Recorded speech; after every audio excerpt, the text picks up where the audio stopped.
Good morning, students. Welcome back to your accountancy lecture. Today, I am going to discuss the new concept, that is income and expenditure. Students, we did receipts and income, payment account in my previous lecture, in which I have told you that all the receipt sides are on the debit side and all the payments are on the credit side. The thing is कि in this type of accounts you will receive all the cash and all the cash transactions only. Clear? Here in this case only the cash transactions are to be taken, and cash receipts of any year can also be recorded if you have received it in that particular year. Clear? But income and expenditure account रजे, ये हमें क्या बताता है? वहाँ पे आपको bank का balance मिलता है. ये हमें क्या बताता है? आपकी इनकम एंड एक्सपेंडिचर. आपका इनकम एंड एक्सपेंडिचर आपको जिस तरह से जो इनकम एंड एक्सपेंडिचर है, this is just copy of P and L account. ठीक है, पी एंड एल अकाउंट में इस साइड पे एक्सपेंडिचर्स शो करते हैं और इस साइड पे इनकम शो करते हैं. तो same is the case with the income and expenditure account. एक साइड पे हम अपने क्या शो करते हैं? एक्सपेंसेस, और दूसरी साइड पे हम लोग अपने क्या शो करते हैं? इनकम्स. इट मीन्स रूल वही चलेगा, debit all expenses and losses, credit all income and gains. Clear? उसके बाद इसका फर्स्ट मेन पॉइंट था, ये था कि वो पी एंड एल के अकॉर्डिंग चलता है. इसका सेकंड मेन पॉइंट क्या है कि in income and expenditure you have to record non cash transactions also. आप इसमें नॉन कैश ट्रांजैक्शंस भी रिकॉर्ड करते हो, जैसे कि आपके पास डिबेंचर्स नहीं, डेप्रिसिएशन या बैड डेट्स हैं, तो ये आपकी नॉन कैश ट्रांजैक्शंस हैं, ये भी इसमें रिकॉर्ड होंगी. बट ये रिसीट्स एंड पेमेंट अकाउंट में हम शो नहीं करते थे. तीसरा इसका मेन पॉइंट क्या है कि रजे इनकम एंड एक्सपेंडिचर में हम जो भी आपका एक्सपेंस है या जो भी आपकी इनकम है वो हम कैलकुलेट करेंगे for that particular period only. जो भी एक्सपेंडिचर है, जो भी इनकम है, you have to calculate for that particular period only. ठीक है, लास्ट ईयर का है, प्रायरली रिसीव्ड है, that you have to adjust accordingly. वो आपको धीरे धीरे क्लियर हो जाएगा कि किस तरह से एडजस्ट करना है. ठीक है, on the last and not the least one, कि इसमें आपको कैपिटल रिसीट्स, ठीक है, और कैपिटल एक्सपेंडिचर जो हैं, ठीक है रजे, वो आपको कहाँ शो करनी है? बैलेंस शीट में. In income and expenditure you have to take only the revenue income and revenue expenditure. Clear? जितनी भी कैपिटल नेचर की है, देखो जब हम रिसीट्स एंड पेमेंट करते थे तो उसमें हर तरह की रिसीट्स, हर तरह का एक पेमेंट जो है वो हमने रिकॉर्ड किया था. लेकिन इनकम एंड एक्सपेंडिचर अकाउंट में you have to justify that which is your capital nature expense, which is your revenue nature expense. ठीक है, अब इनकम के रिगार्डिंग भी आपको यही देखना है कि जो आपकी कैपिटल इनकम होगी, मींस जो for a longer period of time receive होती है, वो आप कहाँ शो करोगे? अपनी बैलेंस शीट में. लाइक आपकी एंट्रेंस फीस है, ठीक है, लाइफ मेंबरशिप फीस है, ये इनकम कैपिटल नेचर की होती है, तो ये किस में जाएगी? बैलेंस शीट में. ठीक है, लेकिन जो आपकी रेवेन्यू नेचर की इनकम है वो कहाँ जाएंगी? रेवेन्यू मतलब कि जो after a certain period of time, मतलब रेकरिंग नेचर का होता है, जो बार बार अकर होती हैं, वो कहाँ जाएंगी? इनकम एंड एक्सपेंडिचर अकाउंट में.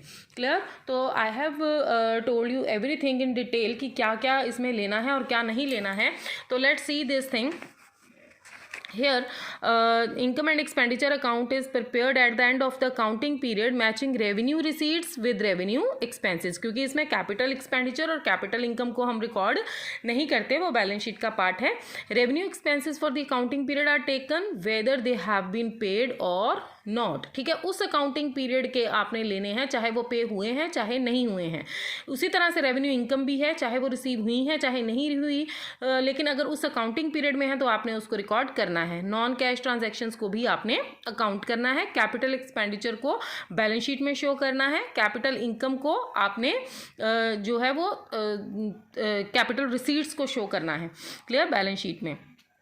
Now let's start. ये आपको कैपिटल एक्सपेंडिचर अजय एग्जांपल दे देते हैं यहाँ पे कि for example the cost of land and building and any addition thereto, ठीक है, that is your capital expenditure. Revenue expenditure क्या है, कोई सैलरीज पे कर दिया, कोई रेंट पे कर दिया, ठीक है।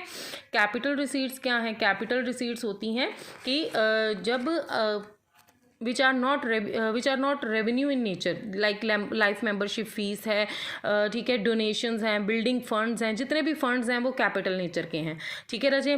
फिक्स्ड एसेट्स की सेल्स हैं, तो हर साल या हर मंथ थोड़ी आप अपनी फिक्स्ड एसेट्स को सेल करते रहते हो, that will be done only after certain point of time, तो that is your capital receipt, ठीक है। रेवेन्यू रिसीट्स क्या है, आप सैलरी रिसीव कर रहे हो, ठीक है राजे। एंट्रेंस फीस जो है वो रेवेन्यू रिसीट्स के अंदर आती है। Subscription for the year from the members, ये भी रेवेन्यू रिसीट है। जनरल डोनेशंस जो हैं वो रेवेन्यू रिसीट है, लेकिन अगर किसी स्पेसिफिक फंड के लिए है तो वो कैपिटल रिसीट में जाएंगी, ठीक है। रेंट रिसीव्ड आपका रेवेन्यू रिसीट है, बार बार रिसीव होता है। सेल ऑफ ओल्ड न्यूज़पेपर, तो सेल ऑफ ओल्ड न्यूज़पेपर भी कोई कैपिटल, कोई बड़ी रकम नहीं है, ठीक है ना। तो नेक्स्ट है हमारा feature of income and expenditure. तो I think this is clear to all, क्योंकि ये इसी का ही बेस है। तो फर्स्ट ऑफ ऑल नेचर इसकी नॉमिनल की है, जो कि P&L अकाउंट के ऊपर बेस्ड है। बेसिस ऑफ अकाउंटिंग इसके बिल्कुल P&L का रूल है, debit all expenses and losses and credit all income and gains. Then accounting period, इसका एक पर्टिकुलर अकाउंटिंग पीरियड है, उस अकाउंटिंग पीरियड की आइटम्स को ही असेस किया जाता है, whether it have been paid और not are to be recorded in that particular for that particular account. Clear. Next है हमारा opening and closing balance. Opening and closing balances रजे, it does not have an opening balance, its balance at the end is either surplus और deficit which is transfer to the capital fund in the balance sheet. जब हम income and expenditure बनाते हैं तो इसका कोई P&L नहीं निकलता, इसमें जो बैलेंस बचता है, अगर इस साइड बचा है तो वो हमारा क्या है, सरप्लस है, अगर क्रेडिट साइड पे बचा है तो वो हमारी क्या है, डेफिशिएंसी। जिस तरह से P&L अगर हम बनाते तो इधर प्रॉफिट आता था ना, उसको नेम प्रॉफिट नहीं देना है, उसको नेम देना है सरप्लस, और इधर लॉस आता था तो लॉस की जगह पे हम क्या डालेंगे, डेफिशिएंसी डालेंगे। क्लियर। नेक्स्ट है हमारे पास एडजस्टमेंट्स। रजे, the account is prepared on accrual basis of accounting and thus all the adjustment relating to the prepaid और outstanding expenses and incomes provision for the depreciation और doubtful debts are to be made, क्योंकि ये accrual है, accrual basis पे बनाया जाता है, ठीक है। Now let's start with the income and expenditure account. This is the format. Clear रजे, इसमें जितने भी एक्सपेंडिचर्स हैं, जितने भी रेवेन्यू एक्सपेंडिचर्स हैं वो हम इधर लेके चलेंगे, जितनी भी रेवेन्यू इनकम्स हैं वो हम इस साइड पे लेके चलेंगे। तो रेवेन्यू एक्सपेंडिचर में हमारे पास क्या आता है, सैलरीज। अब रजे मेरी बात को ध्यान से सुनो, देखो, एक होता है हमारे पास आउटस्टैंडिंग एक्सपेंस, एक होता है हमारे पास प्रीपेड एक्सपेंस, ठीक है। नेक्स्ट है हमारे पास एक्रूड इनकम, ठीक है, और थर्ड वन होगा हमारे पास प्री रिसीव इनकम। ये चीज़ें मैं आपको बहुत बार +1 से करवा चुकी हूँ, ठीक है। तो आप इस चीज़ को आई थिंक कर सकते हो खुद, लेकिन फिर भी मैं थोड़ा बहुत क्लियर कर रही हूँ। Outstanding expenses means expenses due but not paid, जो ड्यू हैं पर आपने पे नहीं किए हैं, वो क्या होती है आपकी, that is your liability. Due हैं पर आपने पे नहीं किए हैं, ठीक है। तो इन the beginning of the year जो आउटस्टैंडिंग एक्सपेंसेस होते हैं, जो आपके ड्यू हैं बट पेड नहीं हैं, ठीक है, in the beginning of the year वो क्या होते हैं, लेस, ठीक है। और eight the and outstanding expenses क्या हो जाते हैं वैसे, ऐड। कैसे, जब एंड पे बच जाए हमारे पास, ठीक है। तो इन द बिगिनिंग वाले क्या हो जाएंगे, लेस हो जाएंगे। उसी तरह से प्रीपेड एक्सपेंसेस क्या होते हैं, प्रीपेड एक्सपेंसेस होते हैं लेस, ठीक है ना। प्रीपेड एक्सपेंसेस लेस होते हैं एट द एंड, लेकिन इन द बिगिनिंग क्या हो जाएंगे, वो ऐड, उसका रिवर्स हो जाएगा, एट द एंड का रिवर्स, ठीक है। Accrued income is the outstanding income due but not received, eight the and ये होती है ऐड, और इन द बिगिनिंग हो जाएंगी लेस, ठीक है।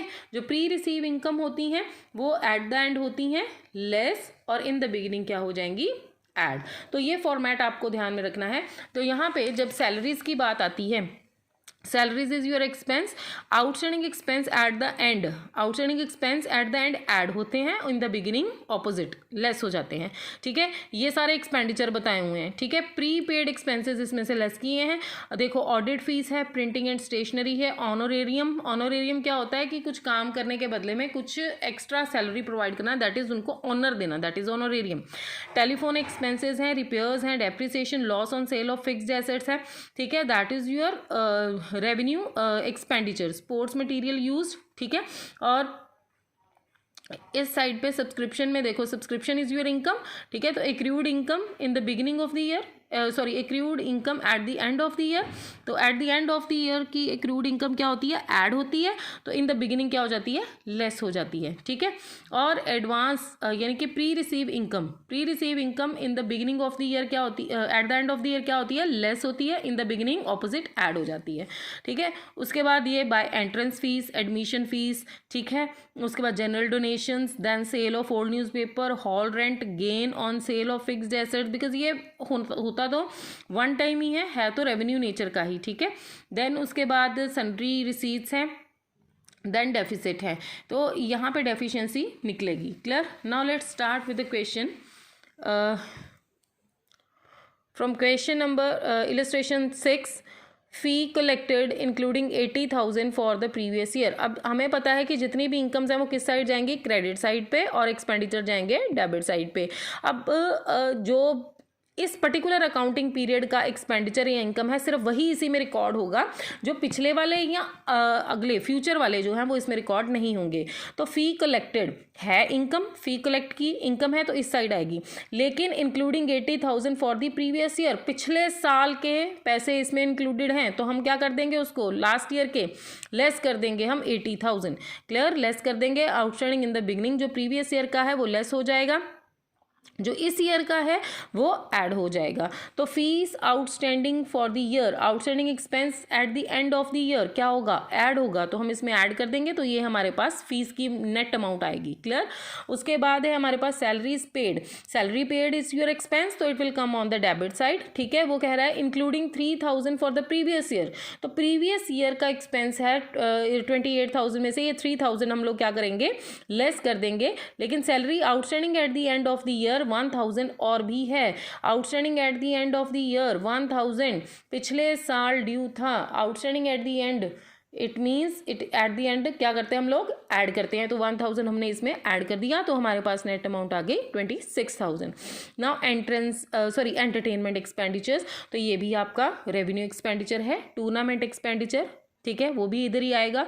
Meeting expenditure, travelling expenditure, purchase of books and periodicals including 19,000 for purchase of books, ठीक है। तो इसमें वो कह रहा है कि आपके पास बुक्स परचेज कितनी है, टोटल 29,000 की ये बुक्स एंड पीरियोडिकल्स हैं, जिसमें 19,000 है for the purchase of book. अब बुक जो परचेज करी है that is a capital expenditure, ठीक है ना, क्यों, क्योंकि वो for a longer period of time आपके पास रहने वाली हैं, तो ये इसमें से डिडक्ट हो जाएंगी, और ये कैपिटल एक्सपेंडिचर बुक जो है ये कहाँ चला जाएगा, आपका बैलेंस शीट में। क्लियर? नेक्स्ट है हमारे पास रेंट, रेंट हमने हमारी रेवेन्यू नेचर की है, इस साइड ले लेंगे।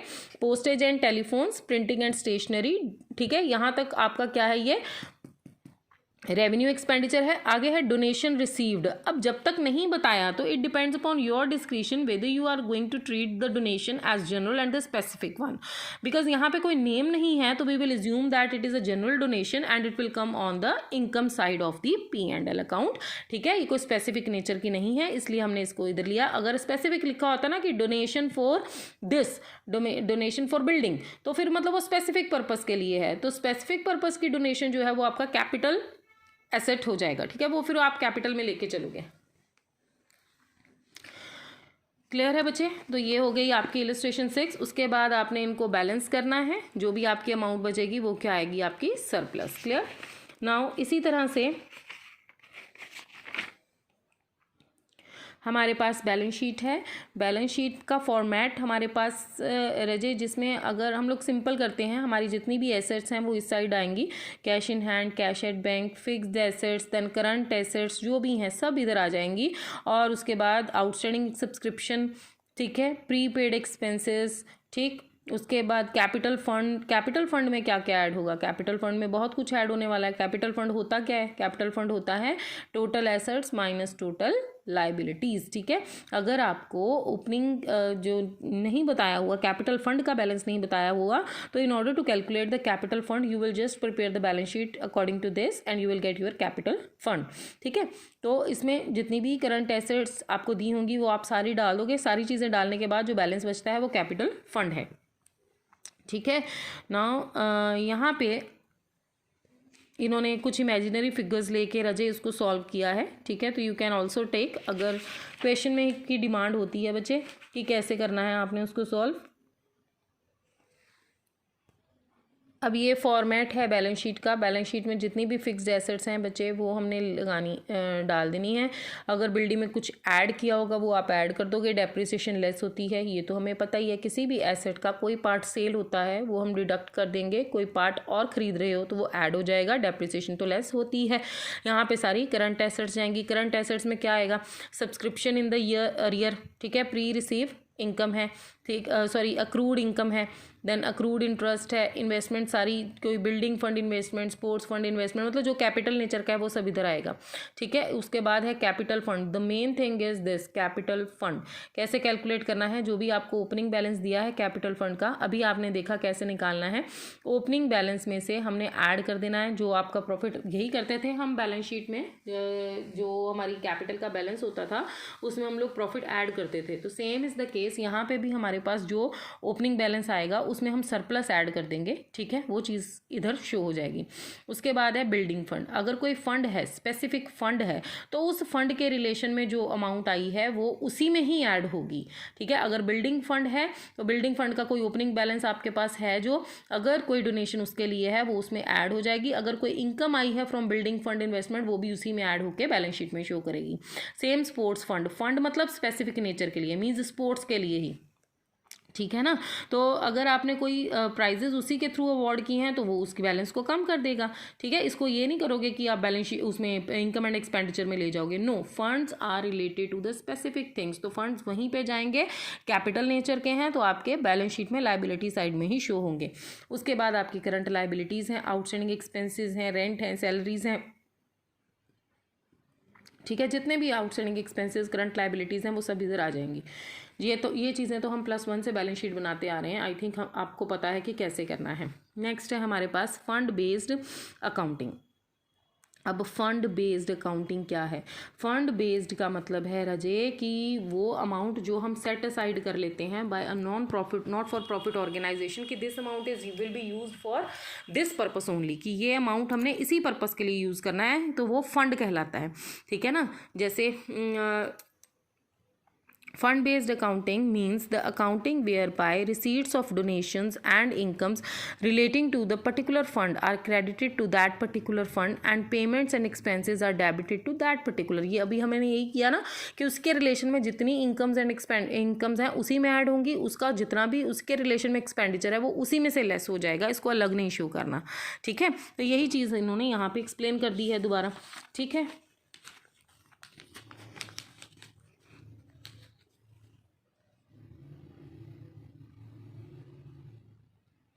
तो रजे let's start with some categories. ये आपको बड़े ध्यान से सुनने वाली चीज़ें हैं, ठीक है। ये एग्जांपल्स दी हुई हैं वो मैंने आपको करवा दी हैं बच्चे। Unrestricted fund. Unrestricted fund means the fund use of which is not restricted, ठीक है। Stating clearly differently, management can use the amount in the fund as is considered appropriate but for the purpose for which the organisation exists. This fund is known as general fund or the capital fund to which the surplus for the year is added and in case of deficit deducted, ठीक है ना। जो unrestricted fund है वो हमारा कौन सा fund है? कैपिटल फंड है, जिसमें से हम यूज़ करते हैं, ठीक है। इसको जनरल फंड भी बोला जाता है। इसी में हम लोग क्या करते हैं, अपना जो सरप्लस है वो ऐड हो जाते करते हैं और जो हमारी डेफिशिएंसी है वो हम इसमें से डिडक्ट करते हैं। आई थिंक ये जनरल टॉपिक था। नेक्स्ट हमारा एक टर्म ही उसको नहीं दे दी है, अनरिस्ट्रिक्टेड फंड। नेक्स्ट है हमारे पास रिस्ट्रिक्टेड फंड्स। रिस्ट्रिक्टेड फंड्स कौन से हैं कि जिसमें उसी पर्टिकुलर फंड को ही, उसी पर्टिकुलर फंड के एक्सपेंडिचर को ही जो है यूज़ किया जाता है, उसको उसी पर्पज़ के लिए यूज़ किया जाएगा। Restricted fund is the fund the use of which is restricted either by the management और by the donor for a specific purpose. अगर जैसे बिल्डिंग फंड है तो वो बिल्डिंग के लिए ही यूज़ हो रहा है, ठीक है। Now the examples of such funds are government grant, endowment fund, annuity fund, loan fund, prize fund, sports fund. Now government grant क्या है? Grants received from the government for specific purpose is restricted to be use for the purpose it is granted. It is accounted in the books of for the following fund based accounting. For example, grant received from the government for polio eradication program is credited to the polio eradicated fund and income earned relating to the fund is credited to the fund while expenses are debited. Is that clear? कि अगर grant आपको मिली है इस purpose के लिए, specific purpose के लिए, तो आपको इसको कैपिटल लायबिलिटी ही शो करना है बैलेंस शीट में, और इसी के अगर रिलेशन में अगर कोई एक्सपेंडिचर किया है तो इसी में से ही लेस हो जाएगा, अगर इससे कोई इनकम अराइज हुई है तो इसी में ही ऐड हो जाएगा. नेक्स्ट है हमारे पास endowment fund. Endowment fund is usually of a non profit institution arising from the bequest or gift the income of which is devoted to the specific purpose. Endowment fund is a donation with the condition by the donor to use only the income earned from the investment of such funds for the specific purpose so that original donated amount remains intact. Endowment fund क्या होता है राजे? इस case में जो donor है वो इस commitment पे पैसा देता है, इस कमिटमेंट पे फंड देता है कि इस फंड को आप यूज़ नहीं कर सकते, लेकिन इससे होने वाली इनकम से आप अपने जो एक्टिविटीज़ हैं, मतलब जो अपना काम है, बिजनेस है, उसको रन कर सकते हैं for specific purpose. Annuity fund. Annuity fund is established when a non-profit organization receives assets from a donor with a condition to pay a specific amount periodically to designated beneficiary. Annuity is the fixed annual payment as usually continue only during the lifetime of the named beneficiary. ठीक है. Annuity fund donation thereafter becomes the property of the organization.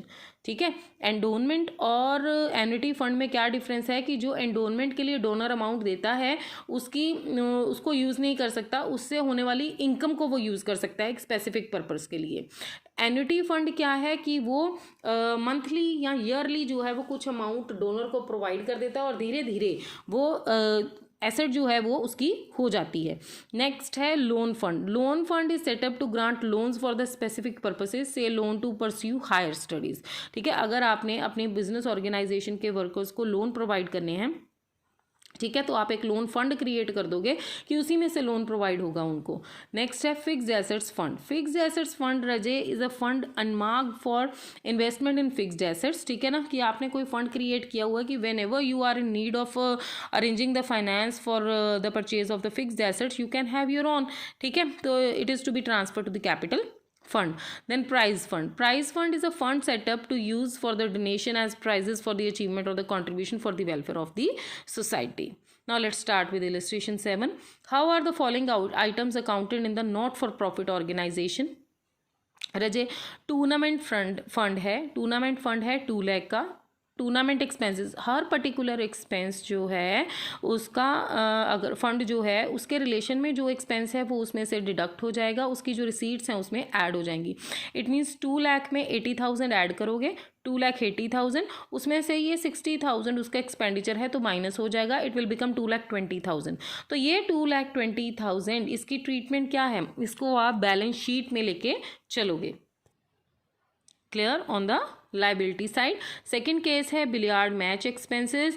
Billiard match expenses रजे इसके लिए कोई specific fund नहीं create किया हुआ, इसलिए ये सीधा एक रेवेन्यू एक्सपेंडिचर की तरह हमारे इनकम एंड एक्सपेंडिचर अकाउंट में डेबिट साइड पे चला जाएगा. नेक्स्ट है हमारे पास प्राइज फंड. अब ये फंड क्रिएट हो गया. ठीक है, फंड क्रिएट हो गया. नेक्स्ट वो कह रहा है interest on prize fund investments. ठीक है, कि जो इन्वेस्टमेंट्स करी हैं उससे हमें इंटरेस्ट रिसीव हो रहा है. ठीक है, वो हम लोग ऐड कर देंगे विद ₹10,000. प्राइजेस पेड 20,000 के प्राइस पेड कर दिए तो वो 20,000 हमने इसमें लेस कर दिए. प्राइज फंड इन्वेस्टमेंट्स ₹80,000 और इन्वेस्टमेंट करी हैं. ठीक है, और इन्वेस्टमेंट करी हैं तो 80,000 आपके और इंक्रीज हो जाएंगे. Next is receipts from cinema show tickets rupees 50,000 and expenses on cinema show that is 15,000। तो आपकी जो receipts आई हैं सिनेमा शो टिकट्स की तो वो 50,000 की हैं, ठीक है। और एक्सपेंडिचर क्या है आपका, कोई स्पेसिफिक फंड नहीं है जिसमें हम ये ऐड और डिडक्ट करें, तो हम इसको रेवेन्यू एंड एक्सपेंडिचर में भी एक एक्सपेंसेस की साइड पे और उसको इनकम की साइड पे शो कर सकते हैं। नेक्स्ट है हमारे पास expenses on construction of pavilion during the year वो 6 लाख, ठीक है। ड्यूरिंग द ईयर उसका पेविलियन पे कंस्ट्रक्शन जो होती है वो 6 लाख है। The construction work is in progress and not yet completed. Pavilion fund as on 31 March 2018 was 8 lakh, ठीक है। Donation for the pavilion received on 15 September is 10 lakh. Then capital fund as at 31st March was 20 lakh. Now in this case Rajay, you are having a pavilion fund of rupees 8 lakh। आपके पास pavilion fund है 8 लाख का, ठीक है। pavilion fund के लिए donation receive हुई है 10 लाख, ठीक है। आप इस 8 लाख में डोनेशन रिसीव्ड ऐड कर दोगे, लेकिन आपने इस फंड में से आपने एक्सपेंडिचर यूज़ किया है for the construction of Pavilion, ठीक है ना। तो इट मीन्स ये कैपिटल नेचर का है। तो कोई भी कैपिटल नेचर का एक्सपेंडिचर अगर किसी स्पेसिफिक पर्पस से ट्रांसफ़र हो रहा है तो वो इन टर्न आपकी कैपिटल फंड को इंक्रीज़ करेगा, एज वेल एज उसको आप एसेट साइड पे भी शो करोगे कि वो आपकी एसेट बन गई। क्लियर। तो एक तरफ से इसके लिए क्या एंट्री होगी, इसके लिए क्या हो सकता है, पहले हमारा पेविलियन फ़ंड हम क्रिएट करेंगे। पेविलियन फ़ंड था हमारा 8 लाख का, ठीक है। उसमें हम डोनेशन ऐड करेंगे, हमारे पास 10 लाख की डोनेशन आई, ठीक है। उसमें से हम लेस कर देंगे अपना expenditure that is of 6 lakh. तो नेट अमाउंट हम लोग जो है वो लायबिलिटी साइड में शो कर देंगे। क्लियर। और दूसरी ट्रीटमेंट क्या करेंगे, हमारे पास कैपिटल फंड है कितना 20 लाख का। तो इस कैपिटल फंड को हमने कंस्ट्रक्शन पर्पज़ के लिए यूज़ किया है, ठीक है। ये कैपिटल फंड है, ये हमारा स्पेसिफिक फंड था पेविलियन फंड। इसमें से हमने एक कैपिटल नेचर के एक्सपेंडिचर के लिए 6 लाख जो है वो यूज़ किया है। वो 6 लाख से हमारी कैपिटल इंक्रीज़ हो जाएगी, 6 lakh transfer to the capital fund, और उसके बाद यही 6 लाख जो है ये हमारा क्या बन जाएगी, एसेट में शो हो जाएगा Pavilion in progress with rupees 6 lakh.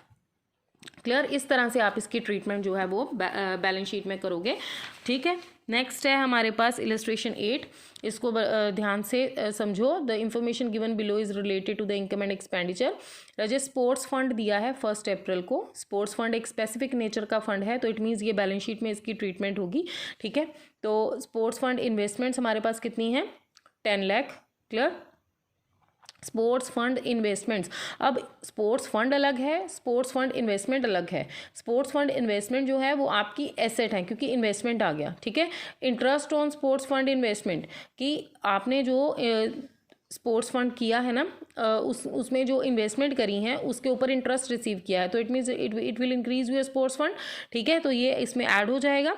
Clear. After that donation for sports fund, वो भी इसके अमाउंट को ऐड कर देंगी, ठीक।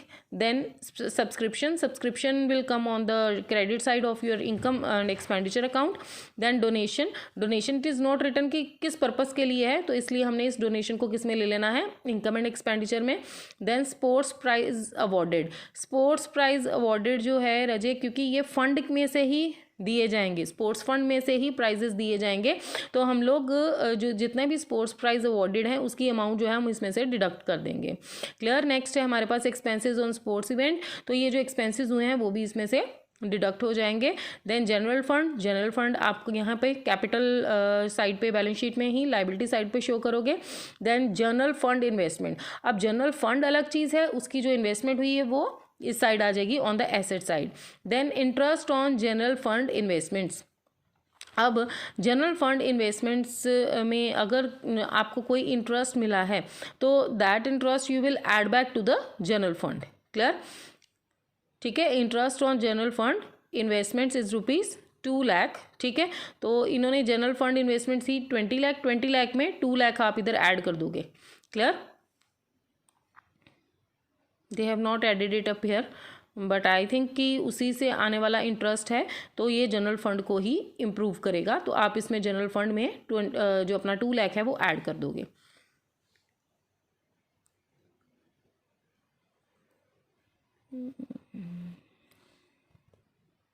No, make the difference in this very carefully कि ये स्पेसिफिक फंड था, स्पोर्ट्स फंड जो है वो स्पेसिफिक फंड था, इससे आने वाली इन्वेस्टमेंट इसी के फंड को इंक्रीज करेगी।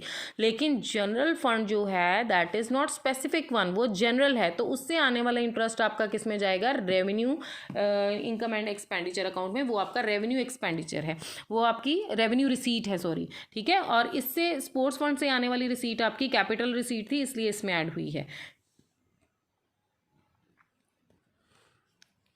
Now let's do illustration 9. Illustration 9 में रजे from the following information of the Indian Sports Club show the amounts of match expenses and the match fund in the financial statements of the year ending 31st March 2018 and 2019. Now जो balance sheet होगी 2018 की, 2018 की balance sheet में liability side पे, now let's see match expenses paid during the year ended 31st March 2019, it means it will affect this balance sheet of March 19, clear. After that match fund as on 31st March 2018, it means ये हमारे match fund थे जो हमने 2018 में show किए, that is 1,70,000, वो हम liability side में शो कर देंगे बिकॉज ये कैपिटल एक्सपेंडिचर का है। Donation for match fund receive during the year 31st March, it means ये भी नेक्स्ट ईयर को इफेक्ट करेगा। Proceeds from the sale of the match tickets receive during the year ended 31st March 2019, ये भी आपकी 2019 की बैलेंस शीट को ही effect करेगा। नाउ अब 2018 में क्या आया हमारे पास, सिर्फ बैलेंस शीट में लाइबिलिटी साइड पे हमने मैच फंड शो कर दिया, दैट इज 1,70,000, ठीक है। लेकिन जब हम 2019 की बैलेंस शीट बनाएंगे तो उसमें सबसे पहले हमारे पास जो मैच फंड है हम लिखेंगे मैच फंड कैपिटल साइड पे, ठीक है। तो ओपनिंग बैलेंस मैच फंड का कितना है, दैट इज 1,70,000 जो ऑलरेडी था हमारे पास, ठीक है। उसमें जो डोनेशन आई है मैच फंड के लिए 2019 में वो है 90,000, तो डोनेशन हमारे पास इसकी कितनी आई है 90,000, तो ये बन गया 2,60,000, क्लियर। अब इसमें proceeds from the sale of the match tickets, अब लेट्स सी दिस थिंग कि मैच एक्सपेंसेस हमारे 3 लाख हुए हैं और proceeds from the sale of the match tickets, जो भी इनकम्स आई हैं पहले उनको ऐड कर लें, ठीक है। सेल मैच की टिकट्स जो हैं वो सेल की, तो उससे जो प्रोसीड्स आई हैं उससे ये फंड और इंक्रीज़ हो गया, ये बड़ा 30,000 का, तो हमारे पास वैल्यू कितनी आई 2,90,000। लेकिन हमारे टोटल मैच एक्सपेंसेस जो थे वो कितने पे हुए थे 3 लाख, तो इसका मतलब ये है कि हमारे पास 2,90,000 बचा हुआ था इस फंड में, हमने वो पूरा 2,90,000 यूज़ कर लिया, तो इट मीन्स हमारा फंड क्या हो गया निल, ठीक है ना। मैच एक्सपेंसेस हमारे 2,90,000 हमने पे कर दिए, तो हमारा फंड क्या हो गया निल। तो 10,000 हमने कहाँ से दिया, हमने तो 2,90,000 दिया ना, बाकी जो 10,000 3 लाख बनाने के लिए जो 10,000 है वो हमने कहाँ से दिया, वो हमने दिया इनकम एंड एक्सपेंडिचर में से, तो वो हमारा एक्सपेंडिचर हो गया। इनकम एंड एक्सपेंडिचर को हम इस अमाउंट को हम इनकम एंड एक्सपेंडिचर में डालेंगे, कितनी अमाउंट से 10,000 से, 2 एक्सपेंसेस ऑन मैच टिकट्स, ठीक है, विद ₹10,000। तो ये क्वेश्चन आप इस तरह से सॉल्व करोगे। बाकी स्टूडेंट्स ये कुछ टर्मिनोलॉजीज़ हैं इनकम एंड एक्सपेंडिचर्स में, इनको कैसे ट्रीट करना है, इनकी इस वीडियो के साथ साथ ऑडियो भी है, उस ऑडियो को ध्यान से सुनो, अगर उसमें कोई डाउट है फिर मुझसे पूछो, फिर हम नेक्स्ट क्वेश्चंस जो हैं वो स्टार्ट कर सकते हैं। Thank you students.